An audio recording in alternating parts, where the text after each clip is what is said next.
이번 주 YTN 시민데스크 잘한 뉴스 못한 뉴스에서는 일본의 양심적 지식인들에게 한일 갈등의 원인과 해법을 들어본 기획 인터뷰 시리즈, 그리고 봄날이면 관행적으로 등장하는 보양식 관련 보도의 문제점을 짚어봅니다. 일본의 경제 도발 이후 우리 역사를 바로 보고 배우려는 움직임도 확산하고 있습니다. 내가 궁금한 뉴스 시간에는 최근 영화로도 화제를 모으고 있는 봉오동 전투를 알아봅니다.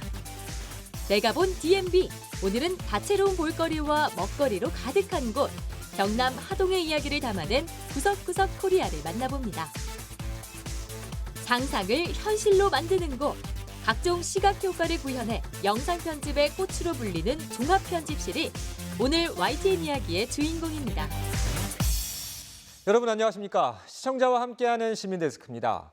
최근 개각에서 새 방송통신위원장에 지명된 한상혁 후보자는 기자들과의 첫 만남에서 이런 말을 했습니다. 의도적인 허위 정보나 극단적인 혐오 표현은 표현의 자유밖에 있다. 가짜 뉴스를 포함해 특정인에 대한 악성 루머 등 최근 인터넷을 통해 유통되는 일부 콘텐츠의 문제를 심각하게 보고 있다는 얘기인데요. 사회 여론을 오염시키는 왜곡된 정보를 어떻게 효과적으로 통제해 나갈 것인지 정부 당국뿐 아니라 정치권과 시민사회도 함께 지혜를 모아야 할 시점입니다. 오늘 시민데스크 먼저 잘한 뉴스 못한 뉴스로 시작합니다.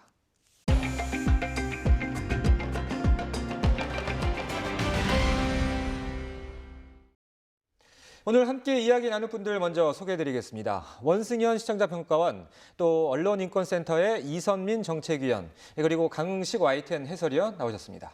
안녕하십니까? 자, 지난 한 주도 이 한일 갈등 상황과 관련해서 좀 뉴스 속보들이 좀 많았던 것 같아요. 특히 일본에서 좀 듣기 거북했던 혐한 방송 막말 논란들이 뉴스가 좀 많이 쏟아졌던 것 같고, 또 이 YTN에서 또 광목지를 지으면서 기획 취재물도 꽤 많았었거든요. 우리 위원님은 한 주 동안 YTN 뉴스 어떻게 보셨나요?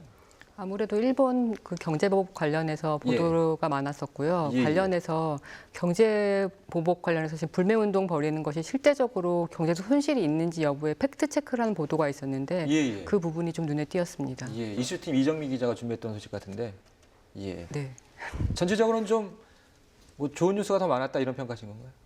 그건 아니고요. 어쨌든 시의적절한 정확한 정보를 제공했다는 면에서 되게 굉장히 시청자들한테 큰 도움이 됐을 거라고 판단됩니다. 네. 알겠습니다. 자, 그럼 본격적으로 잘한 뉴스 못한 뉴스 시작해 보겠습니다. 먼저 원성현 평가원께서 준비하셨죠?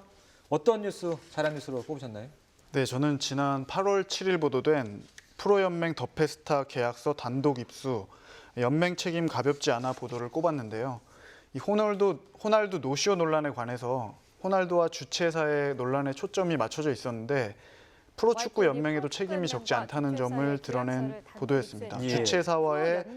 주최사와 프로축구 연맹 간의 계약서 그리고 월드컵 경기장 사용 허가 문건을 통해서 이 문제를 지적을 해줬는데요. 문제가 되었던 도박 사이트 스폰서 선정에 관해서도 원래는 프로축구 연맹이 먼저 보고를 받게 되어 있었다라고 보도가 됐고요. 또 경기장의 주최 또한 프로축구 연맹이었다고 합니다.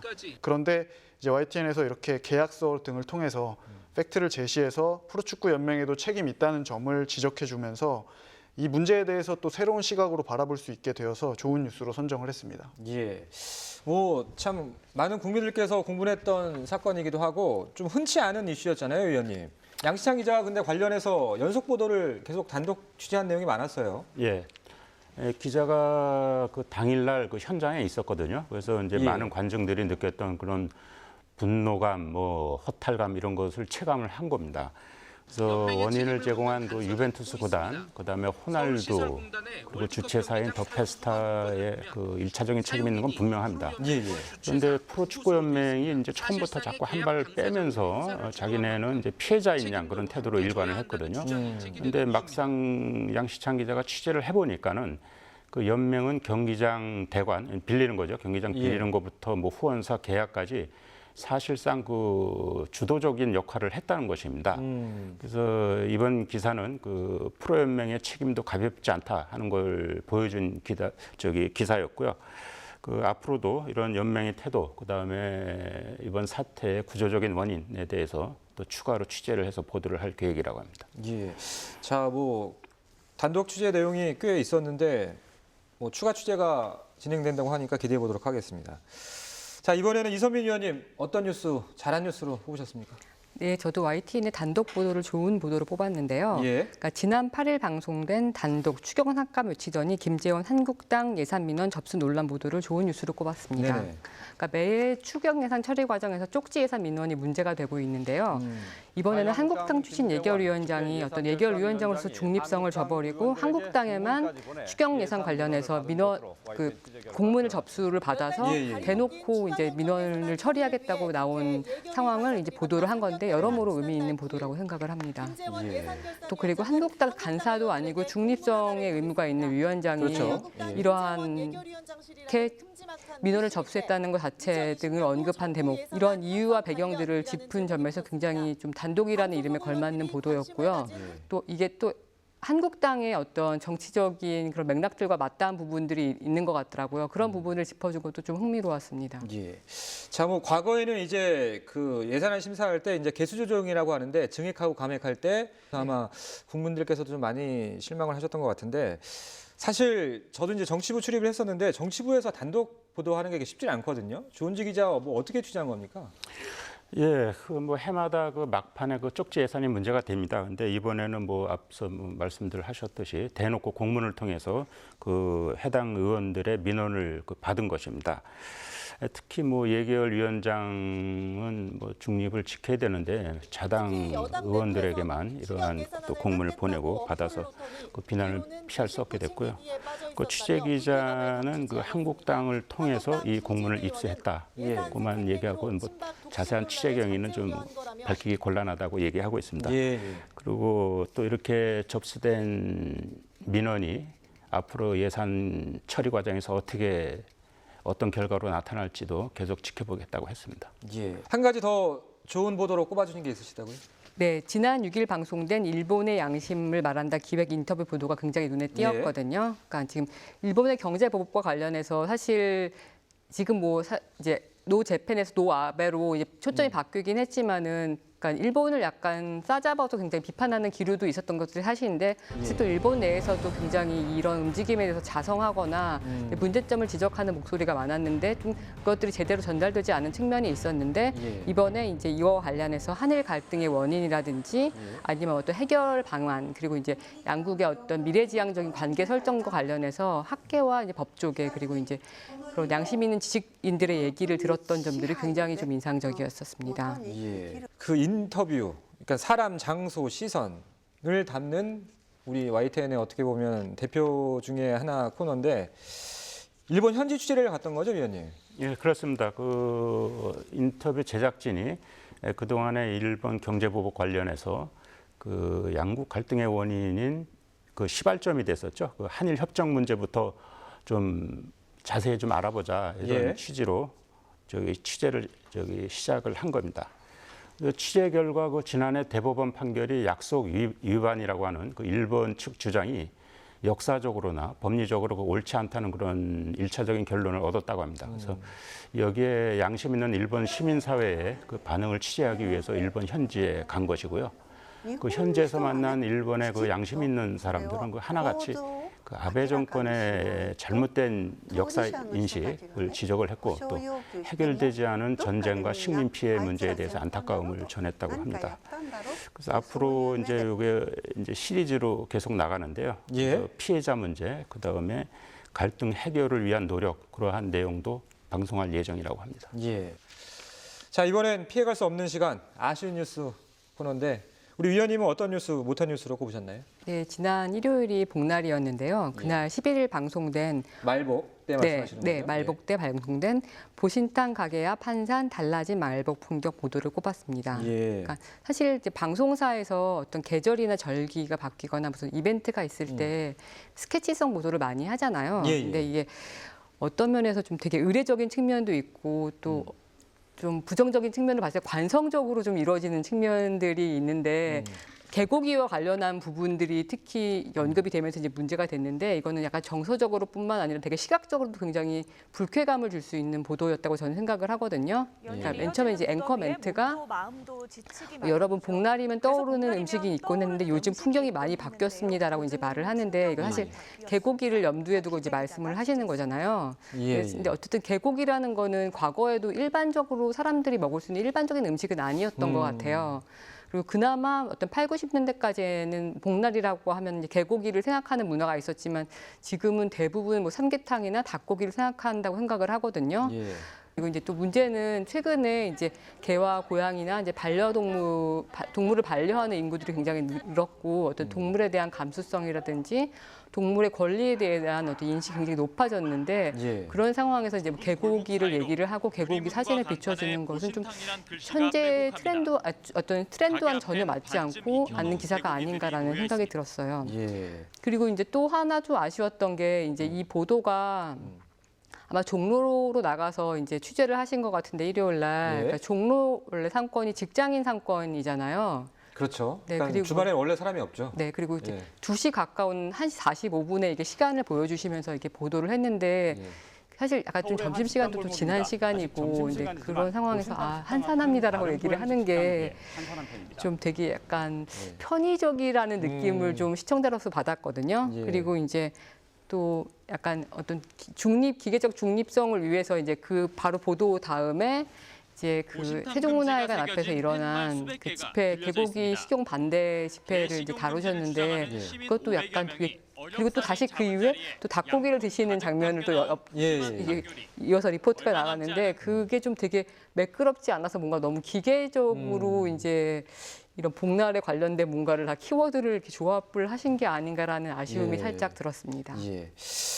야, 굉장히 뼈아픈 지적을 많이 해주신 것 같은데 사실 이 앵커 멘트에 이제 뭐 요즘 풍경이 많이 바뀌었죠. 이 멘트를 저도 읽었던 기억이 납니다. 그래서 좀 부끄러워지는데 사실은 뭐 풍경이 바뀐 지가 너무 오래됐잖아요. 그래서 어떻게 보면 기사 자체도 구문이고 그 1시 40분 시계를 가리키면서 점심시간이라고 말하는 것도 너무 자의적이었다는 말씀이신데 어떻게 된 겁니까?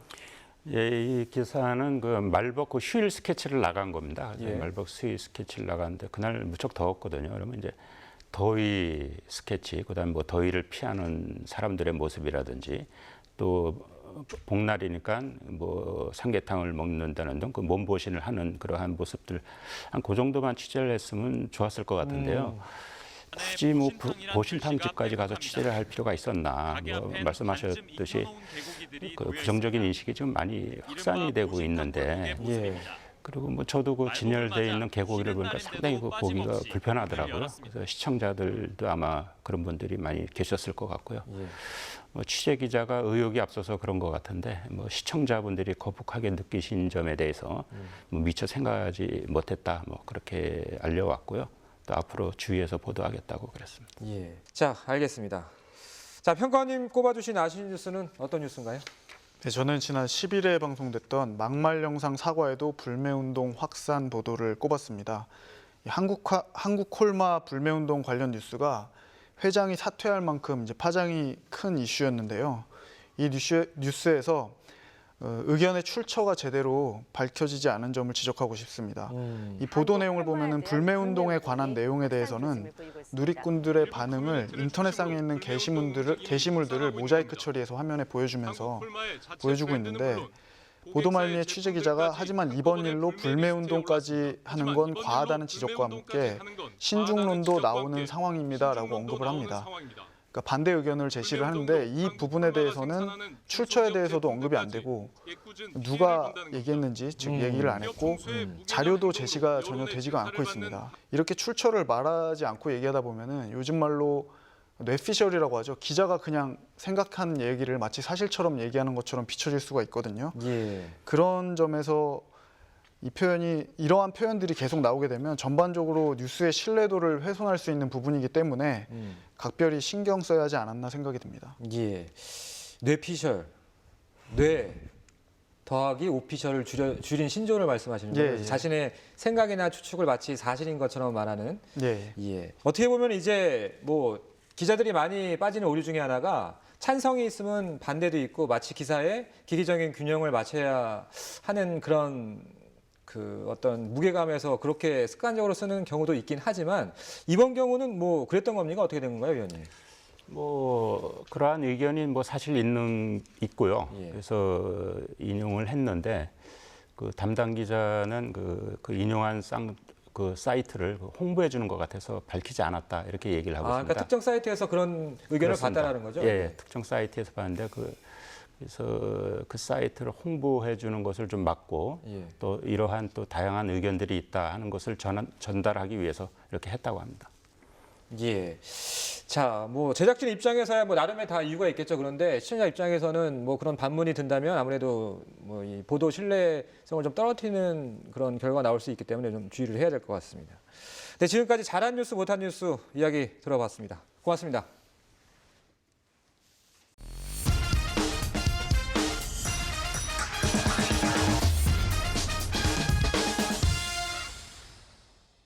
홍범도 장군과 봉오동 전투, 우리 역사책에서 한 번쯤 본 기억 나실 겁니다. 전투 규모는 작았지만 우리 독립운동사에 큰 족적을 남긴 이 역사는 최근 영화로도 등장해 화제를 모으고 있습니다. 내가 궁금한 뉴스, 권지윤 시민 리포터가 다시 한번 그날을 되짚어봅니다. 일본의 수출 규제로 시작된 한일 갈등. 그 배후에는 과거의 만행을 부정하는 일본 극우 정권이 있습니다. 이들의 행위는 국민 정서상 용납하기 힘들지만 우리 사회가 이번 일로 얻은 것도 있습니다.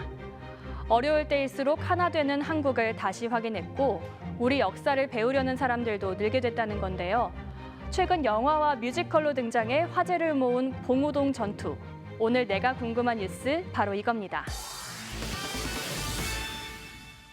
제국주의 일본은 1905년 11월 외교권을 빼앗은 을사조약에 이어 1907년 7월 대한제국의 국권을 침탈하는 한일 신협약을 강제로 맺습니다.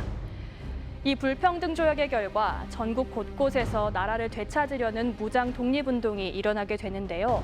홍범도 장군도 그중 한 명입니다. 가난한 농가에서 태어나 15살의 군인이 된 소녀는 군대 내 부정부패의 환멸을 느끼고 탈영해 포수로 전국을 떠돌다 독립운동에 합류하게 됩니다. 당시 일제는 무장 세력이 일어나지 못하도록 전국 포수들의 총을 회수했습니다. 이 일은 홍범도가 조직적인 무장 투쟁에 나서는 계기가 되는데요. 이 조치 후 2달 뒤 산포대를 꾸려 일본 수비대를 격파하고 만주로 건너가 독립군을 키우는 일에 나섭니다. 1919년 3월 1일 독립선언문을 공포하고 전국에서 만세운동이 확산하면서 우리 민족의 항일투쟁은 정점을 향해 갑니다. 당시 만주에 흩어져 있던 우리 독립군들도 하나로 뭉치기 시작하는데요. 홍범도가 이끄는 대한독립군과 안무의 국민회군, 그리고 최진동의 군무도독부가 함께 역사의 길이 남을 대한북로독군부를 창설합니다. 그 뒤 900여 부대원들은 두만강을 넘나들며 일제 관공서를 격파하는 등 일본에 큰 타격을 주게 되죠. 화가 머리끝까지 오른 일본군은 1920년 6월 우리 동포들이 모여 살던 삼둔자 마을을 공격해 양민을 학살하는데요. 이 사건이 봉오동 전투의 서막이었습니다. 삼둔자에서 독립군의 유인작전에 대패한 일본, 곧 특수부대를 만들어 독립군의 거점이었던 만주 봉오동까지 쫓아오는데요.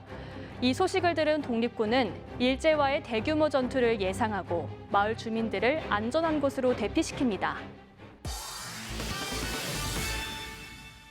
1920년 6월 7일 봉오동 깊은 계곡에서 사방을 에워싼 채 잠복한 우리 독립군. 연대장 홍범도는 직접 2개 대대를 이끌고 일본군 선봉을 우리 포위망으로 유인하는데요. 이들이 계곡에 들어설 즈음 독립군의 총구는 일제히 불을 뿜었고 일본군 450여 명이 목숨을 잃거나 다쳤습니다. 전국으로 퍼진 우리 독립군의 경이로운 승전보는 일제에 고통받던 우리 민중에게 한 줄기 빛과 같은 희망을 전했습니다. 봉오동 전투는 우리 독립운동사에 일본 정규군과의 전투에서 거둔 최초의 승리로 기록됐는데요. 그 후 홍범도는 김자진 장군이 이끄는 북로 군정서 본부와 연합해 청산리 대첩이라는 빛나는 역사를 또 한 번 쓰게 됩니다. 일본의 조치로 인해 우리 경제는 엄중한 상황에서 어려움이 더해졌습니다. 하지만 우리는 다시는 일본에게 지지 않을 것입니다. 100년 전에는 나라를 되찾기 위해 분연히 떨쳐 일어난 독립군이 있었고 지금은 일본의 부당한 경제 도발에 자발적 불매운동으로 맞서는 우리 국민들이 있습니다. 어려운 때일수록 똘똘 뭉치는 한국인. 그 무서운 저력은 예나 지금이나 우리의 DNA에 남아있나 봅니다. 지금까지 시민 리포터 권재윤이었습니다.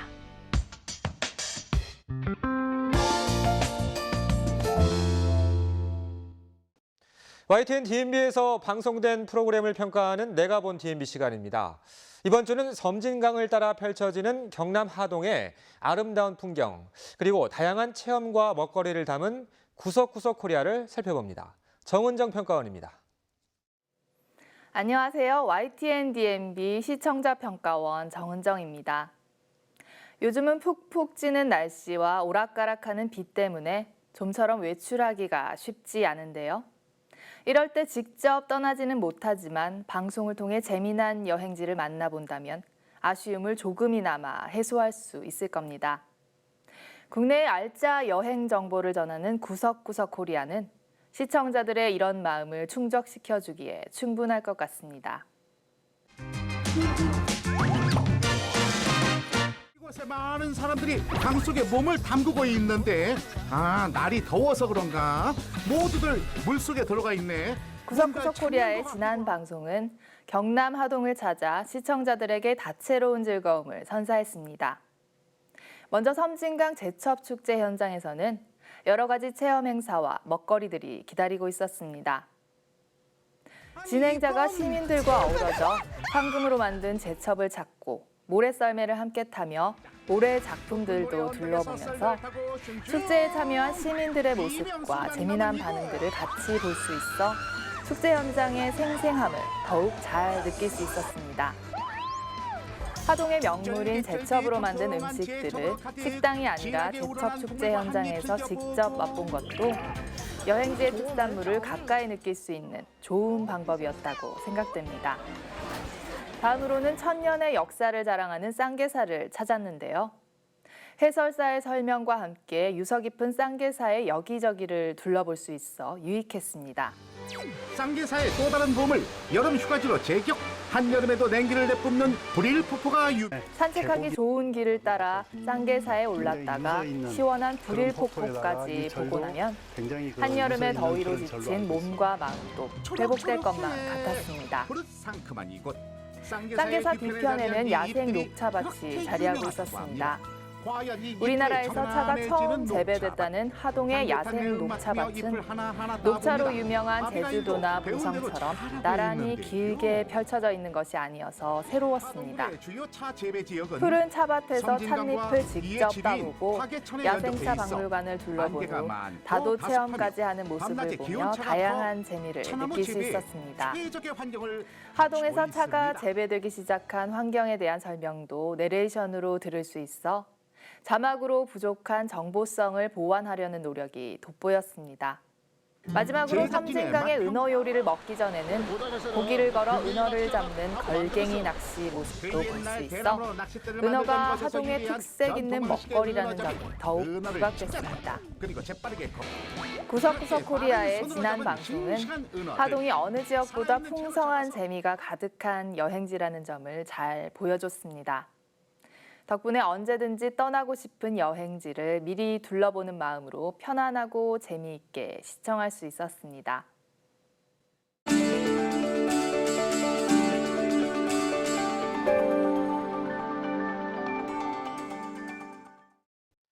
시청자 여러분, 무더위에 지치셨을 텐데요. YTN이 UHD로 제작한 시원한 영상 몇 가지 보여드리겠습니다.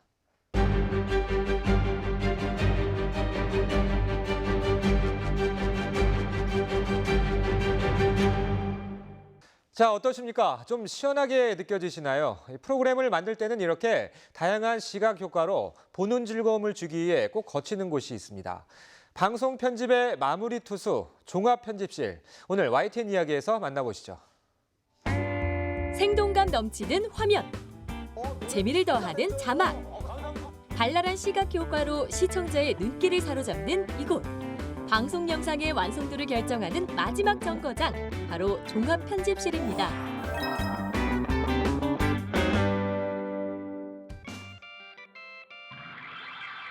오늘은 YTN 사이언스 수다학 프로그램이 종합 편집을 하는 날입니다.